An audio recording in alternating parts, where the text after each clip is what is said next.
Welcome to Capital City Paranormal-ish, where we explore the craziest and creepiest paranormal TikToks. So sit back and get ready to have your reality questioned.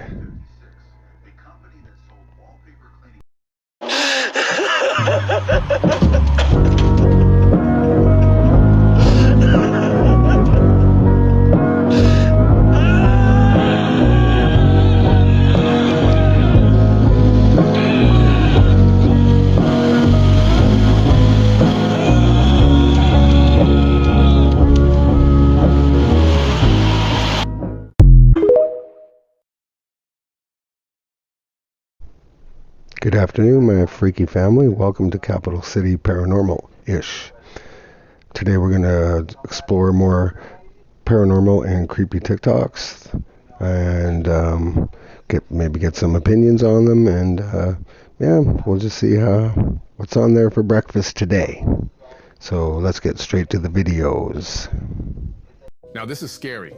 Most people have never experienced this. Have you ever gone about your day and suddenly felt that you've already lived through a particular moment? If so, you've experienced deja vu, a puzzling phenomenon. But what if you actually had lived through that moment before? There's a theory that our consciousness may have lived through numerous past lives. When we die, the bright light we see at the end of the tunnel could represent our transition into a new life. It's thought that between the ages of 1 and 3, memories from our previous lives are gradually erased, which is why we don't recall anything from that period. Remarkably, these children not only recalled their past lives, but also had autopsies supporting their claims. In some cases, they were even recognized by individuals they had never met before. However, not all memories are entirely wiped, leaving behind fragments that can appear as deja vu.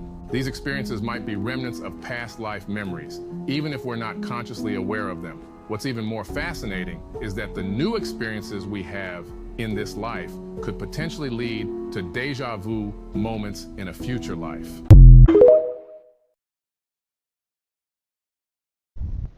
I don't know, fam. What's your opinion on deja vu? I was always told that it just meant that you were exactly where you were supposed to be. Everything was going according to schedule, sort of thing. I don't know. There's a lot of various opinions on the subject matter. What's your opinion on it? Let me know down in the comments. Do you remember when the sun was yellow? There was a time when the sun was golden, soft, and warm. People remember childhood summers where the sunlight felt different, less harsh, more nourishing. But now the sun is blinding white, hotter than ever, and the sky itself has changed. Ancient civilizations described the sun as a life-giving force. The Egyptians worshipped Ra, a golden sun god. The Vedic texts spoke of a celestial light that sustained all things. Even in the 1600s, artists painted a soft yellow sun. So why does the sun we see today look nothing like the one from the past? Some say it's just atmospheric changes. Others believe something far more disturbing, that the sun we knew has been altered or replaced. Scientists have admitted that the Earth's atmosphere is being modified through geoengineering, stratospheric aerosol injections, artificial light projects. If they can dim the sky, redirect sunlight, and even create artificial moons, why not replace the sun itself? People report feeling more drained than ever. Sunlight doesn't feel the same. Plants struggle to grow as they once did. If the sun is different, what else has changed? And if we no longer see the real sun, where did it go?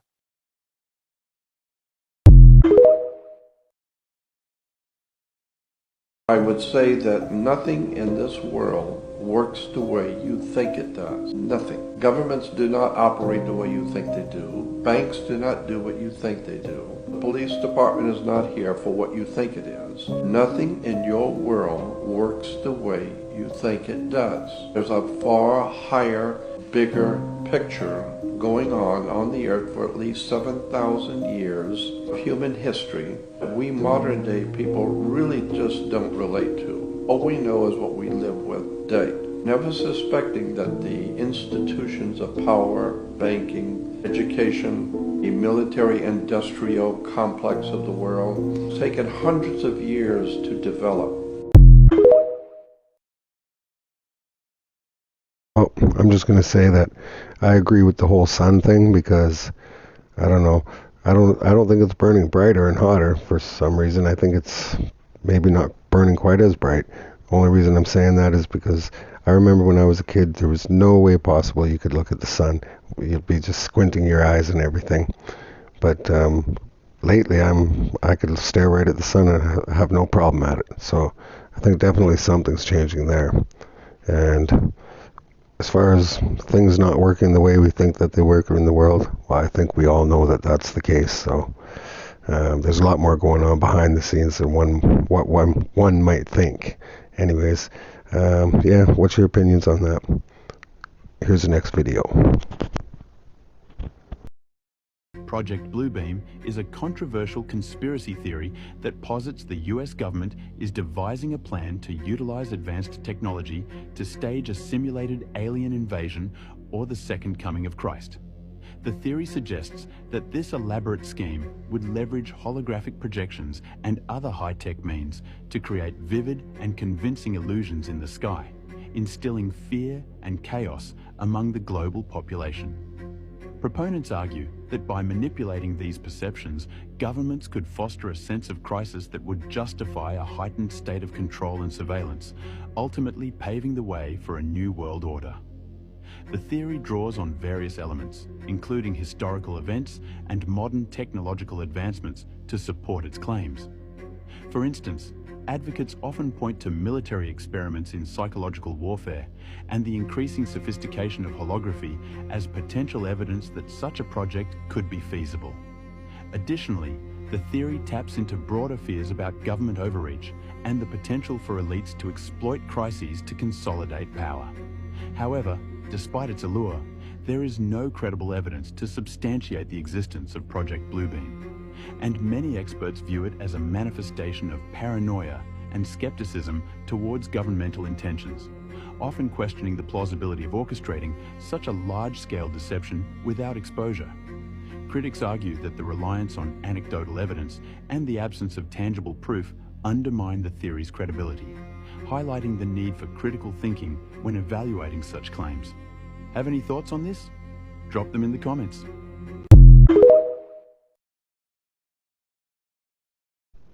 Well, I won't flat out make any accusations, but I don't know. Really, would anything surprise you at this point with everything that's been going on lately? I don't know what it would take to surprise me anymore. So, yeah, that's how I feel in that situation. I think pretty much they could probably be up to anything. Who knows? But I don't know. What do you think? Lay it down in the comments for me. And just so you guys know, I just want to say that it really does help the channel when you do comment in the comments. It helps the channel out. It shows interaction and engagement with your audience. And yeah, it just shows a basic interest in, what's being talked about. And also, I cannot emphasize enough that if you haven't yet, please stop, take 2 seconds, hit that subscribe button. It doesn't cost you anything, and it does so much for the channel and helps us out and enables us to be able to bring more content like this for you to enjoy. So if you could if you could engage a little bit and subscribe to the channel, I greatly appreciate it. And you're definitely one of the freaky family. Here's the next video. Antarctica. It's official. There's nothing down there. You can clearly see this water is empty, and hence the rest of the continent must be as well. Like, is that Nah. There's no way. It's definitely just a case of pareidolia. The human tendency to see faces in everyday things. Despite dozens of retired Navy officers who were stationed in Antarctica coming out and exposing what they really saw down there. Because of course, who could forget about this pyramid-shaped mound under the snow, cut with incredible precision and perfectly aligned with northeast-southwest. But it's just a mountain for sure. There's a lot more like this, so I guess it's just a common natural rock formation down there. Even aerial shots irrefutably prove they're just normal mountain ranges. How dare we even suggest that there might be something more going on in Antarctica? Here we have a satellite photo of some sort of disk that appears to have crashed and 4 other large objects surrounding it. Some claim it's a UFO crash site surrounded by some sort of surveillance units, but it's clearly just a near perfect triangle, also with a crash landed appearance with an oddly familiar shape. nah, there's no way. Yet another disc shape up in the Antarctic mountains, and yeah, rocks, definitely, 100%. Interesting that the 1946 Operation High Jump in Antarctica was rumored to have ended early due to flying disc-shaped crafts scaring the Navy out of the area. 14 years later, the Antarctic Treaty is signed, heavily restricting exploration of the continent. This strange, long shape under the snow, another seemingly crash-landy looking site in an oddly similar shape as Oumuamua, a rumored derelict spacecraft that passed through our solar system in 2017 and was later dismissed as just being an asteroid, despite it having almost no characteristics of an asteroid, but I'll cover that another time. To be fair, this one may have just been a boulder that rolled down a nearby cliff. Hey, we just debunked that bit. But some of these other satellite finds are a little less explainable. Like, why are there over 60 monolithic objects lined up deep in the snow in a place that has allegedly never hosted intelligent life? Even more structures in the snow up to 70 feet tall that almost resemble buildings of sorts. And another, even more interesting, triangular shaped structure nearby with a similar height. And of course, the holes. Oh, the holes. Reports of holes everywhere across the South Pole. Like in 2007, Google Earth revealed a 250-foot wide hole with what looks like stairs leading into it. A few months later, it disappears from satellite view. Then in 2019, it reappears but looks totally botched and in lower quality than the image from 10 years ago. But my friends, as we know, that's barely even the tip of the tip. There have been just countless reports of holes in Antarctica heading deep beneath the surface. There's the story in Richard Byrd's diary of the glimmering underground city he flew into in 1946 that I covered in a previous video. Then a retired Navy SEAL who goes by the name Brian spoke out about a mission he went on in Antarctica in the 1980s. While flying over a no-fly zone, he saw a 300-foot wide hole in the ice with tracks around the area leading into the hole. When he got back to his station, an officer and two men in suits interrogated him about the no-fly zone violation. The men in suits tell him to never talk about that hole again and to never go back. A few months later, he's told to fly scientists to the Dome, which was a known research station back then. There, he overheard people talking about the hole, saying they're going there to meet visitors. It seemed to me they were talking about like an extraterrestrial or an alien,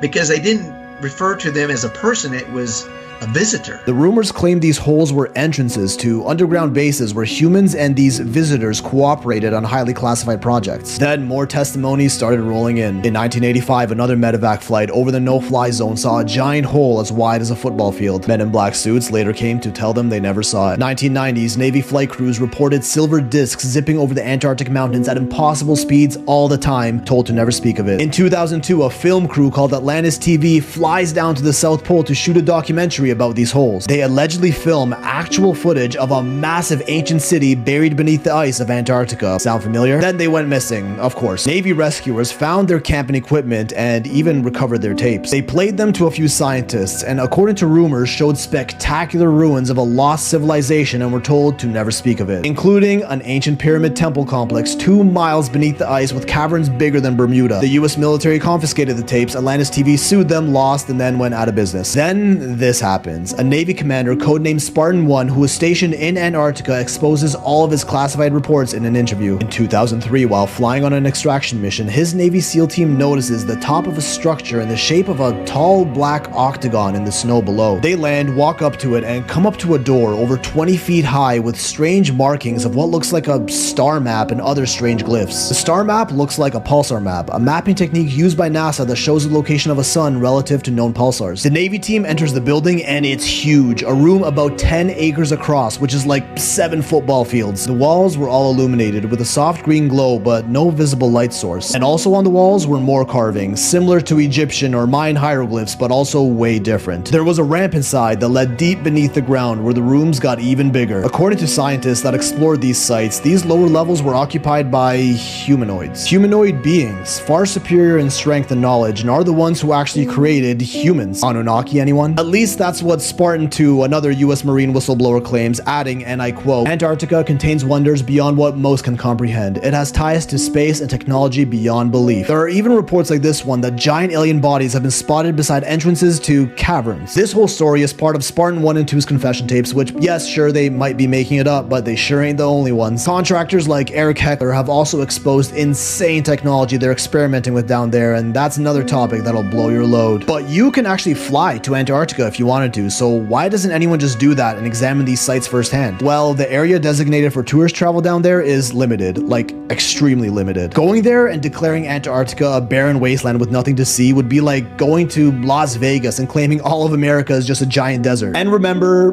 just a theory, but I'm sure Google will tell you all about how all of this is 100% confirmed fake and we should mindlessly shame anyone who dares question it.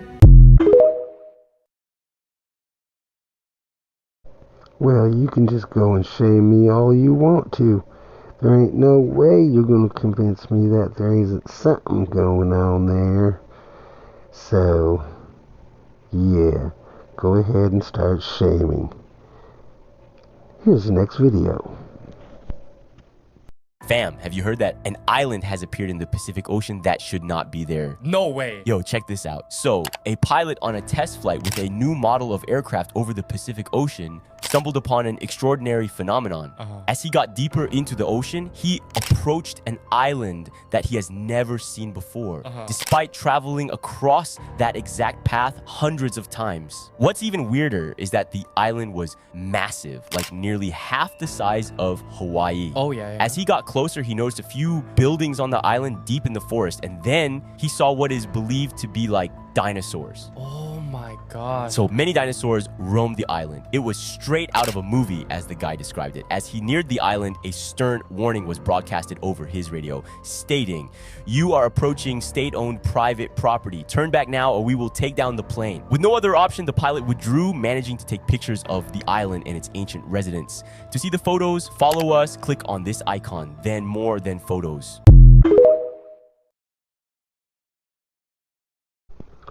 Yes, wouldn't surprise me a bit. Like I say, nothing surprises me anymore. So, let's get on to the next video. If the Earth is a spinning globe, why can't NASA just zoom in and show us people driving upside down in Australia? NASA claims to have thousands of satellites orbiting the planet, capturing endless data and imagery. If that's true, shouldn't it be the easiest thing in the world to show us what life looks like on the bottom of the globe? Picture it, cars zooming along upside down, or surfers riding waves that are, apparently, hanging beneath the Earth. But we never see that perspective. Why not? With all the technology they boast about, where's the live footage of this so-called upside-down world? Here's the alternative explanation that makes more sense. The Earth isn't a spinning ball at all. Instead, it's flat and stationary. That would explain why the horizon always looks perfectly flat, no matter how high you go. It also explains why airplanes maintain a level flight path without dipping their noses to account for a curve. Everything we observe aligns far better with a flat Earth than the spinning globe story we've been told. And it doesn't stop there. Have you ever looked closely at NASA's space footage? There are documented instances where astronauts appear to manipulate camera angles or obscure windows to create the illusion of a spherical Earth. One infamous clip shows astronauts using a small circular section of a window to simulate the view of Earth from deep space. But when analyzed, it's clear they were still in low Earth orbit. Then there's the moon landing. NASA itself has admitted they've lost the technology to return to the moon. How do you lose something so monumental? It's like saying we forgot how to build pyramids. These inconsistencies raise serious questions about the entire narrative. So what do you think? Could the flat Earth model make more sense than we've been led to believe? I don't know about you, but it seems to me that NASA makes a lot of claims that they lack to provide sufficient evidence for. So, once again, wouldn't surprise me a bit. How about the next video? This might just be the best flat Earth proof you've ever come across. And trust me, it's going to make you rethink everything. You've heard all the theories about Earth being round, right? We've all seen the pictures from space, the CGI animations, the globe in classrooms. But what if all of that was just part of a larger story? What if you've been missing something right in front of your eyes this entire time? According to what we've been told, the Earth's circumference is about 24,901 miles. Okay, cool. But if that were true, there would need to be a very specific amount of curvature happening as we move across the planet. I mean, we're supposed to be on a ball, right? So naturally it should curve in every single direction, not just the one you're looking at. Think about it for a second. On a ball, no matter where you are, the ground beneath you should bend away. But when you actually look for that curvature, where is it? Now here's where it gets interesting. Instead of relying on NASA's billion-dollar equipment and fisheye lenses, what if you just took matters into your own hands? Some people have done just that, sending high-altitude balloons with regular, non-distorted lenses. And what do you see? No curve. A flat horizon as far as the eye can see. Flat, straight, level. You ever wonder why they're called airplanes and not airballs? They fly straight across the sky, never curving, to match the supposed curvature of a globe. If we were on a ball, wouldn't they need to constantly adjust their altitude? But they don't. They fly level, and don't even get me started on gravity, because let's face it, that's just a theory. After all these years, gravity still hasn't been proven. What we do know, water doesn't stick to a ball. Ever tried balancing water on a basketball? Exactly. The math is another thing that doesn't add up. There's supposed to be a curve of about 8 inches per mile squared. So why don't we ever see it? From high up, you'd expect to see a pretty clear curve, yet the horizon stays flat. That's something you can see with your own eyes. No need for fancy space agencies to tell you otherwise. So why the push to make us believe we're spinning on a ball through space? What's the end game here? Here's the thing. You don't have to take anyone's word for it, not even mine. Just think critically, look around you. Everything in your everyday experience shows a flat, stationary world. They've been pushing the globe model on us since we were kids, but why? Maybe it's time we start questioning that narrative. And don't feel bad if you've believed in the globe your whole life. We've all been there, myself included. But once you start doing your own research, things start making a lot more sense. Suddenly it clicks. The flat Earth isn't just a theory for some fringe group. There are real, undeniable proofs right in front of us. You've just got to be willing to see them. 3 proofs that the Earth is flat. Part 1. Number 1. Airplanes do not adjust the angle of their flight, which is strange. If the Earth were a sphere, they would fly into space. Number 2. The temperature in Antarctica and the equator differ significantly, although the distance from these places is extremely insignificant. When you understand that the Earth is flat, then everything becomes clear. Number 3. If the Earth were spherical, ships would not even see lighthouses at night. But ships always see lighthouses regardless of the distance. Subscribe to learn more proofs.